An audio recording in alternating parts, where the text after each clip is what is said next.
En esta clase implementaremos la jugabilidad para permitirle al jugador disparar con su nave.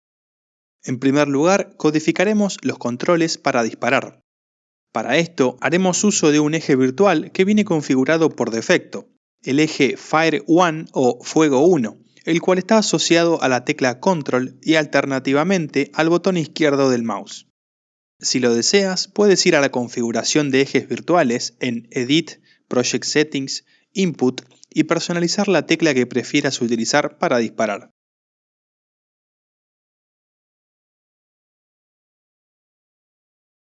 Abriremos ahora el script controlesnave.cs para codificar los controles de disparo. En el método update agregaremos una invocación a un nuevo método manejar disparos. Este método preguntará por el eje virtual Fire1 y en caso de que sea positivo, es decir, que el jugador lo esté presionando, la nave disparará.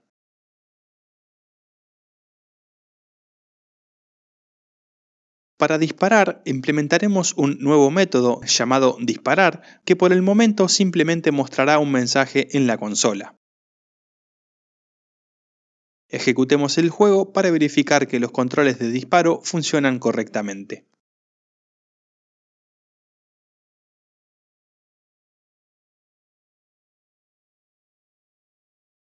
Ahora que ya tenemos implementados los controles que permiten disparar, crearemos un nuevo objeto que hará las veces de disparo, y luego lo haremos prefab para instanciarlo cuando sea necesario.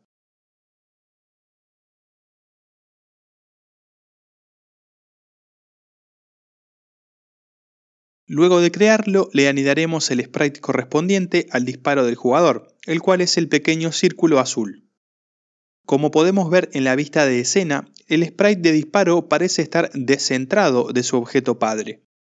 Para corregir este error, iremos al sprite editor del asset correspondiente y editaremos manualmente el pivot de este sprite. Recordemos que el pivot era el punto de apoyo del sprite, por lo que intentaremos en este caso que esté centrado en el disparo. Al aplicar los cambios, vemos que el sprite se ha acomodado. Lo siguiente que necesitamos agregarle es un collider, para detectar cuando impacta en alguna amenaza. En este caso utilizaremos un collider circular. Necesitaremos este collider en modo trigger, ya que no nos interesará el aspecto visual de sus colisiones. Agregaremos también un Rigid Body 2D para manejar el aspecto físico de los disparos cuando haga falta. Finalmente le agregaremos un componente de tipo script, disparo jugador, en donde pondremos toda la lógica de los disparos.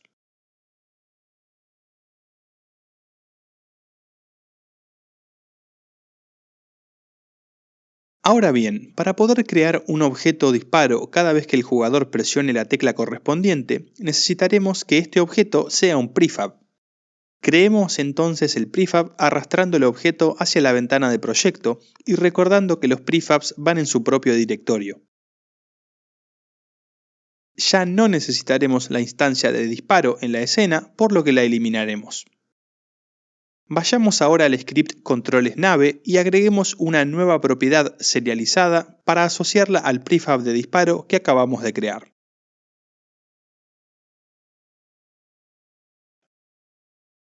En el método disparar utilizaremos el método instantiate, el cual, como ya estudiamos en secciones anteriores, nos permite crear un nuevo objeto a partir del prefab enviado como parámetro. La variante de este método que utilizaremos en este caso es la que recibe, además del prefab original, la posición en la que se instanciará el objeto, que será en este caso la posición de la nave, y por último la rotación inicial del objeto, que en este caso será nula, por lo que enviaremos el valor quaternion.identity. Antes de ejecutar el juego, recordemos asociar el prefab de disparo a la propiedad serializada de controlesnave.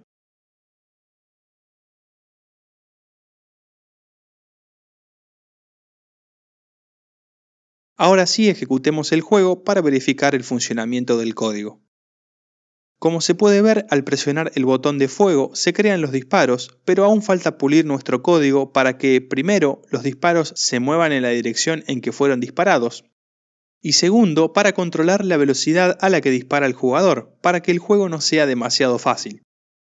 En primer lugar, para hacer que los disparos se muevan en la dirección de la nave, debemos modificar el script controlesnave.cs para que al instanciar el disparo, en vez de enviar como valor de rotación quaternion.identity, se envíe la rotación que posee la nave al momento de disparar. Esto es this.transform.rotation.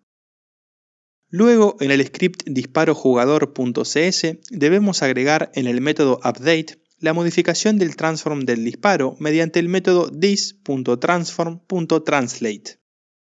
Recordemos que el método translate requiere la dirección en la que queremos trasladar la posición. En este caso podemos decirle que simplemente queremos que se traslade hacia arriba, pero de manera relativa a su propio eje.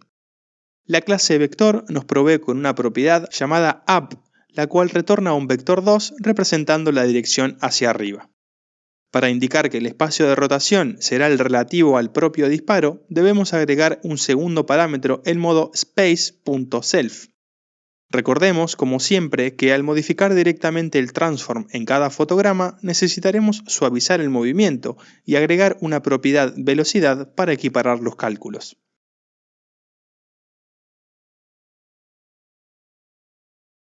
Ejecutemos el juego para observar estos cambios. Bien, los disparos ya salen propulsados según la dirección de la nave. Ahora necesitamos limitar la cadencia de disparo del jugador para evitar que dispare a una velocidad desmedida. Para limitar la cadencia de disparo, deberemos, en el script controlesnave, agregar dos nuevas propiedades de tipo float. Una para indicar la cadencia de disparo, es decir, cuán seguido puede disparar el jugador, y otra para llevar la cuenta del tiempo que falta para que el jugador pueda volver a disparar.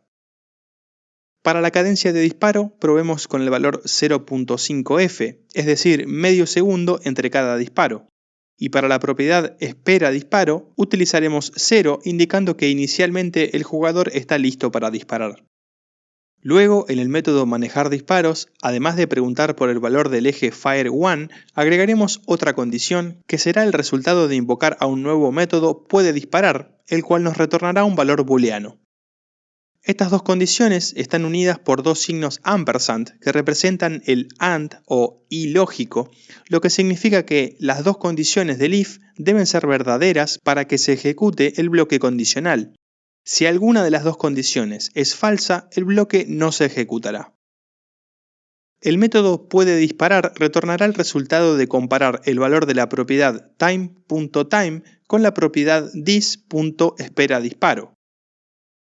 Time.time retorna el tiempo en segundos que transcurrieron desde que se inició el juego, en contraste con delta time que indica el tiempo desde el último frame.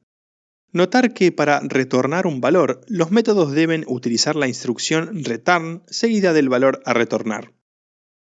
Finalmente, para que esto funcione, en el método disparar solo resta, luego de instanciar el disparo, asignar a la propiedad espera disparo la suma de la cadencia de disparo más la propiedad time.time.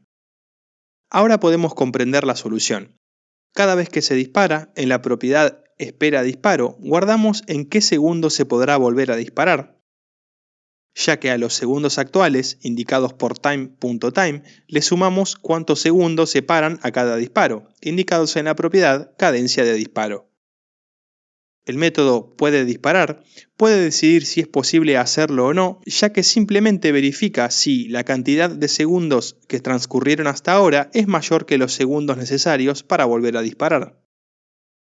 Ejecutemos el juego para verificar estas modificaciones. Bien, ahora que los disparos funcionan correctamente, corregiremos el pequeño detalle de que, al instanciarse, los disparos se renderizan por encima del sprite de la nave. Para solucionar este problema, simplemente modificaremos, en el prefab del disparo jugador, la propiedad OrderInLayer del componente SpriteRenderer.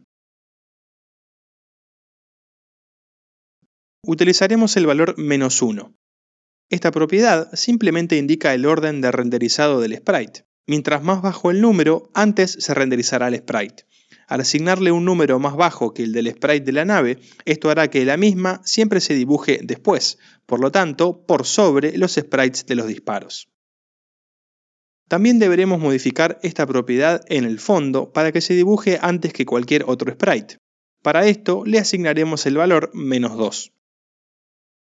Ejecutemos el juego para verificar que esto soluciona el problema. Resta ahora codificar qué sucederá cuando los disparos colisionen con otros objetos. Para esto, en el script disparo jugador, agregaremos el método onTriggerEnter2D y utilizaremos la información del collider recibido como parámetro para decidir qué hacer al entrar en contacto con otro objeto. En primer lugar, verifiquemos si el disparo ha tocado un asteroide. Para esto, comprobaremos si el GameObject del collider ajeno tiene un componente asteroide P, en cuyo caso deberemos destruirlo. Por el momento, haremos esto directamente mediante el método destroy, pero en futuras clases mejoraremos la forma en que se destruyen los asteroides. Ejecutemos el juego para verificar que esto funciona.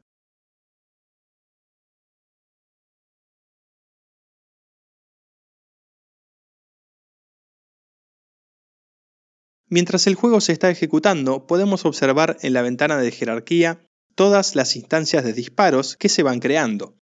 El problema de esto es que en ningún momento estos objetos son destruidos, por lo que si el jugador está jugando por mucho tiempo, estos objetos irán acumulándose, ralentizando el juego progresivamente.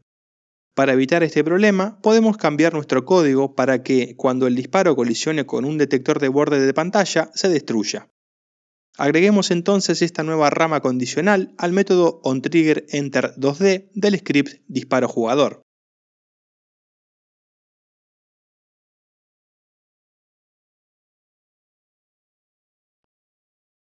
Volvamos a ejecutar el juego para verificar estos cambios.